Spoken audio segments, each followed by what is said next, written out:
চট্টগ্রামের এক প্রত্যন্ত গ্রাম, নাম মাইজভান্ডার। সেখানে এমন একজন মানুষ জন্ম নিলেন যিনি ব্রিটিশ আমলের সরকারি বিচারকের আসন ছেড়ে দিয়ে বেছে নিলেন এক নির্জন সাধকের জীবন। লোকে বলে তার এক দৃষ্টিতে দুরারোগ্য রোগী সুস্থ হয়ে যেত, তার এক দোয়ায় নিঃসন্তান দম্পতির কোল ভরে যেত। মক্কা শরীফ থেকে হারিয়ে যাওয়া হাজি এক রাতেই অলৌকিকভাবে চট্টগ্রামে নিজের বাড়িতে পৌঁছে যেতেন।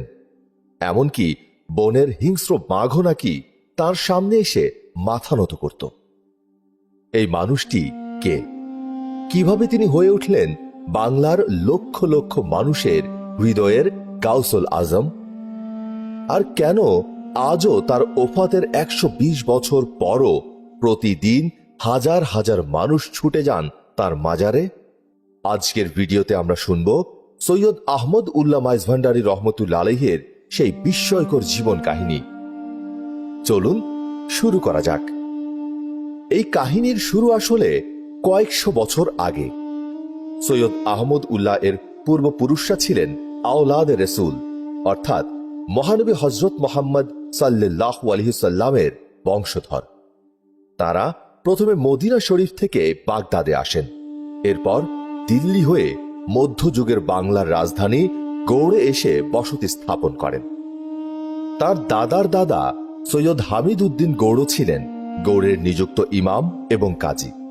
কিন্তু সেই সময় গৌড় নগরে ভয়াবহ মহামারী দেখা দেয়। 1575 সালে তিনি ইসলাম প্রচারের উদ্দেশ্যে চট্টগ্রামের পটিয়ায় চলে আসেন। তার নামেই আজও সেখানে হামিদ গাঁও নামে একটি গ্রাম আছে।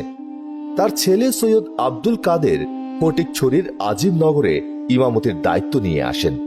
এরপর কয়েক প্রজন্ম পেরিয়ে সৈয়দ মতিউল্লাহ শেষ পর্যন্ত মাইজভান্ডার গ্রামে এসে স্থায়ী হন। আর এই সৈয়দ মতিউল্লাহ এবং তার স্ত্রী সৈয়দ খায়রুন্নেসার ঘরেই জন্ম নেয় এক বিস্ময়কর শিশু, যাকে পরবর্তীতে গোটা উপমহাদেশ চেনে গাউসুল আজম মাইজভান্ডারী নামে। দিনটি ছিল 1826 সালের 14ই জানুয়ারি, বাংলা 1233 সনের পহেলা মাঘ, রোজ বুধবার, জোহরের সময়। চট্টগ্রাম শহর থেকে প্রায় 40 কিলোমিটার উত্তরে ফটিকছড়ির এক প্রত্যন্ত গ্রাম মাইজভান্ডারে এক ফুটফুটে শিশু জন্ম নিল। পিতা সৈয়দ মতিউল্লাহ আদর করে নাম রাখলেন সৈয়দ আহমদুল্লাহ। তার শৈশব কেটেছে অন্য আর 10টা গ্রামের ছেলের মতোই, কিন্তু একটা পার্থক্য ছিল। মাত্র 7 বছর বয়স থেকেই ছোট্ট আহমদ উল্লাহ জামাতের সাথে নামাজ আদায় করতেন।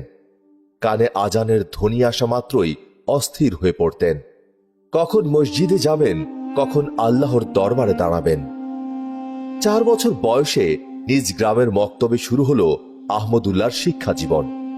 কিন্তু সেই সময় চট্টগ্রামে উচ্চ ধর্মীয় শিক্ষার তেমন কোনো সুযোগ ছিল না।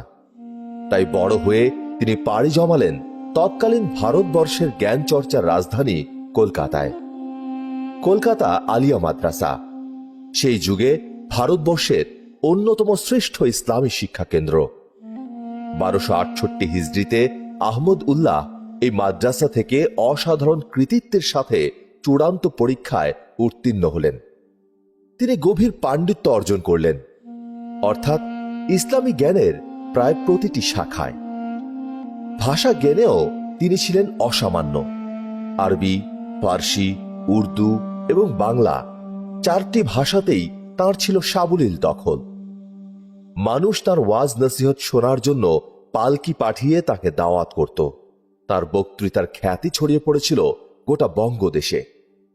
কিন্তু এই তরুণ আলেমের মনে অন্য এক আগুন জ্বলছিল। শুধু জ্ঞান নয়, তিনি চাইছিলেন আল্লাহর নৈকট্য। পড়াশোনা শেষ হল 1269 হিজরি, অর্থাৎ 1852 সালের কাছাকাছি। তরুণ আহমদুল্লাহ ব্রিটিশ শাসনাধীন অবিভক্ত ভারতের যশোর জেলার বিচার বিভাগে কাজী পদে যোগদান করলেন। একই সঙ্গে শুরু করলেন মুনসেফি অধ্যয়ন, যাতে আরো উঁচু পদে যেতে পারেন। পরবর্তীতে তিনি মুনসেফি পরীক্ষায়ও প্রথম স্থান অধিকার করেছিলেন। কিন্তু এজলাসে বসে যখন তিনি অপরাধীর শাস্তি ঘোষণা করতেন তার অন্তর কেঁপে উঠত। তিনি ভাবতেন, দুনিয়ার বিচারে যদি একজন মানুষের শাস্তির এই অবস্থা হয়, তাহলে আল্লাহর দরবারে যারা গুনাহ নিয়ে দাঁড়াবে তাদের কি হবে? মানুষের পরকাল, উম্মতে মুহাম্মাদের নাজাত, এই চিন্তা তাকে রাতে ঘুমাতে দিত না। মাত্র 1 বছর কাজী পদে থাকার পর, যে পদের জন্য মানুষ সারা জীবন সংগ্রাম করে, সেই পদ থেকে তিনি স্বেচ্ছায় ইস্তফা দিলেন। ফিরে গেলেন কলকাতায়। যোগ দিলেন মুন্সি বু আলী মাদ্রাসায় প্রধান মুদাররিস হিসেবে। দিনে শিক্ষাদান, রাতে ইবাদত। কিন্তু তার ভেতরের আগুন তখনও নেভেনি। তিনি খুঁজছিলেন এমন একজন আধ্যাত্মিক গুরু যিনি তাকে নিয়ে যেতে পারবেন আল্লাহর আরো কাছে। আর তখনই কলকাতার এক রাস্তায় ঘটল সেই অলৌকিক প্রথম সাক্ষাৎ। ঘটনাটা এরকম। সেদিন জোহরের নামাজের পর লাহোর থেকে আগত মহান সুফি সাধক হজরত শাহ সুফি সৈয়দ আবু শাহমা মোহাম্মদ সালেহ আল কাদেরি লাহোরী রহমতুল্লাহ আলাইহি, যিনি ছিলেন বড় পীর হজরত আব্দুল কাদের জিলানী রহমতুল্লাহ আলাইহির বংশধর, তিনি তার হুজরায় বসে মুরিদানদের সাথে ধর্মালোচনা করছিলেন। ঠিক সেই সময় সৈয়দ আহমদুল্লাহ পালকিতে চড়ে কোন এক ধর্মীয় অনুষ্ঠানে যোগ দিতে যাচ্ছিলেন, সেই হুজরার সামনে দিয়ে। হজরত লাহোরী রহমতুল্লাহ আলাইহি বহুদিন ধরে খুঁজছিলেন এমন একজন উপযুক্ত শিষ্য, যার হাতে তিনি আধ্যাত্মিক উচ্চ স্তরের আমানত অর্পণ করতে পারবেন। পালকির ভেতরে বসা সেই তরুণকে দেখেই তিনি চিনে ফেললেন, এই সেই মানুষ। কাল বিলম্ব না করে তিনি তার মুরিদ শাহ এনায়েতকে পাঠালেন পালকি থামাতে। শুরু হলো এক নতুন অধ্যায়। আহমদুল্লাহ বায়াত গ্রহণ করলেন হজরত লাহোরী রহমতুল্লাহ আলাইহির হাতে, আর তাঁর তরিকতের বড় ভাই হজরত শাহ সৈয়দ দেলোয়ার আলী পাকবাজ রহমতুল্লাহ আলাইহির কাছ থেকে অর্জন করলেন কুতুবিয়তের ফয়েজ, অর্থাৎ আধ্যাত্মিক জগতের এক অনন্য ক্ষমতা। দিনের পর দিন কঠোর সাধনা, রাতের পর রাত জাগরণ, এবাদত, রিয়াজত, জিকির, এভাবেই তিনি পৌঁছালেন আধ্যাত্মিক জগতের এক উচ্চ মার্গে, যাকে বলা হয় বেলায়েত। সাল 1857। ভারতবর্ষে তখন সিপাহী বিদ্রোহের আগুন।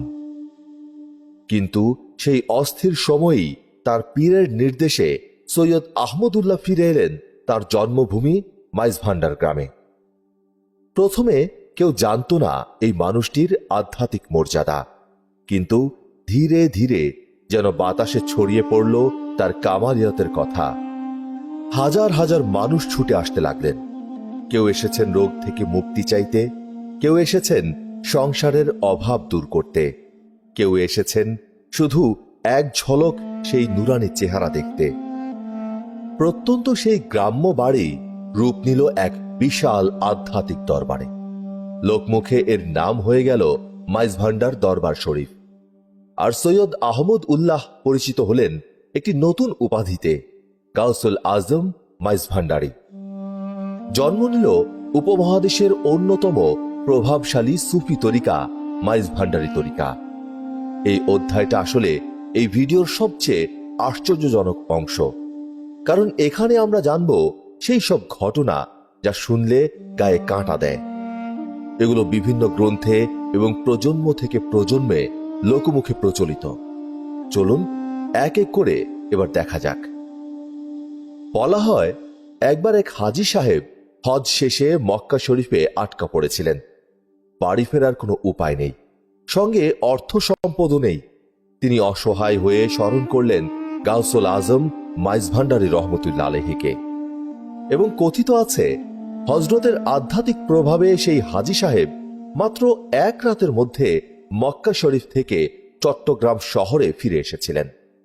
বিজ্ঞান যাকে অসম্ভব বলে, আল্লাহর অলির নৈকট্যে তা সম্ভব হয়েছিল। একবার বনের রাজা বাঘ, যার কাছে গিয়ে দাঁড়াতে মানুষ ভয় কাঁপে, অথচ বলা হয় হজরতের আধ্যাত্মিক প্রভাবে হিংস্র সেই বাঘও শান্ত হয়ে যেত। প্রকৃতির সবচেয়ে ভয়ঙ্কর প্রাণীও তার সামনে মাথা নত করত। ক্যান্সার, ব্রেন টিউমার, বহুদিনের ব্যথা, পঙ্গুত্ব, যে রোগীর চিকিৎসা ডাক্তাররা ছেড়ে দিয়েছিলেন, সেই রোগী হযরতের দৃষ্টি বা দোয়ায় সুস্থ হয়ে গেছেন। এমন বহু ঘটনা লোকমুখে আজও প্রচলিত। বহু দম্পতি যারা বছরের পর বছর সন্তানহীনতার যন্ত্রণায় ভুগছিলেন, মাইজ ভান্ডার দরবারে এসে দোয়া নিয়ে ফিরে গেছেন এবং কিছুদিনের মধ্যেই তাদের কোলে এসেছে সন্তান। দরিদ্র, ঋণগ্রস্ত মানুষ যাদের সংসার চলে না, হযরতের দোয়ায় তাদের জীবনে এসেছে অপ্রত্যাশিত আর্থিক সাফল্য। মামলা মোকদ্দমায় হেরে যাওয়া অসহায় মানুষ হযরতের আধ্যাত্মিক প্রভাবে হাকিম বিচারকের মন পরিবর্তন হয়ে যেত এবং রায় আসত তাদের পক্ষে। হযরতের শুভ দৃষ্টিতে মৃত্যু পথযাত্রী মানুষের মৃত্যু কষ্ট লাঘব হয়ে যেত। আর সবচেয়ে বড় কথা, তারা ঈমানের সাথে দুনিয়া থেকে বিদায় নিতে পারতেন। এই কারামতগুলো শুধু কাহিনী নয়, এগুলো আজও বহু প্রবীণ মানুষের পরিবারে বংশ পরম্পরায় বর্ণিত হয়ে আসছে। বিভিন্ন গ্রন্থে এগুলো লিপিবদ্ধ আছে। ধর্ম বর্ণ নির্বিশেষে হিন্দু, মুসলিম, বৌদ্ধ, খ্রিস্টান সবাই তাঁর দরবারে এসে আজও দোয়া চান। মহান সাধক হলেও তার ব্যক্তিগত জীবন কিন্তু সবসময় সুখের ছিল না। বহু দুঃখ বেদনা তিনি বুকে চেপে রেখেছেন। ৩২ বছর বয়সে ১২৭৬ হিজরিতে তিনি বিয়ে করেন আজিমনগরের মুন্সি সৈয়দ আফাজ উদ্দিন আহমদের কন্যা সৈয়দা আলফুন্নেসাকে। কিন্তু ভাগ্যের কি নির্মম পরিহাস, মাত্র ৬ মাসের মাথায় তার প্রথম স্ত্রী মারা যান। সে বছরই তিনি পুনরায় বিয়ে করেন সৈয়দা লুৎফুন্নেসা বিবিকে। ১২৭৮ হিজরিতে জন্ম নেয় তাঁর প্রথম মেয়ে বদিউন্নেসা, কিন্তু মাত্র ৪ বছর বয়সে সেও মারা যায়। এরপর জন্ম নেওয়া এক ছেলেও অল্প দিনের মধ্যে মৃত্যুবরণ করে। তবে ১২৮২ হিজরিতে জন্ম নেন দ্বিতীয় ছেলে সৈয়দ ফয়জুল হক। ১২৮৯ হিজরিতে দ্বিতীয় কন্যা সৈয়দা আনোয়ারুন্নেসা, কিন্তু দ্বিতীয় ছেলেও পিতার আগেই মারা যান। একজন আল্লাহর ওলি যিনি অন্যের সন্তান শোক দূর করেন, নিজে কতটা সন্তান শোক বহন করেছেন ভাবলে চোখে পানি আসে। কিন্তু তিনি কখনো আল্লাহর ফয়সালার বিরুদ্ধে অভিযোগ করেননি, সবকিছু মাথা পেতে নিয়েছেন। জীবদ্দশাতেই গাউসুল আজম মাইজ ভান্ডারী রহমতুল্লাহ আলাইহি তাঁর তরিকার শিক্ষা ছড়িয়ে দিতে নিয়োগ করেন বহু খলিফা, অর্থাৎ আধ্যাত্মিক প্রতিনিধি।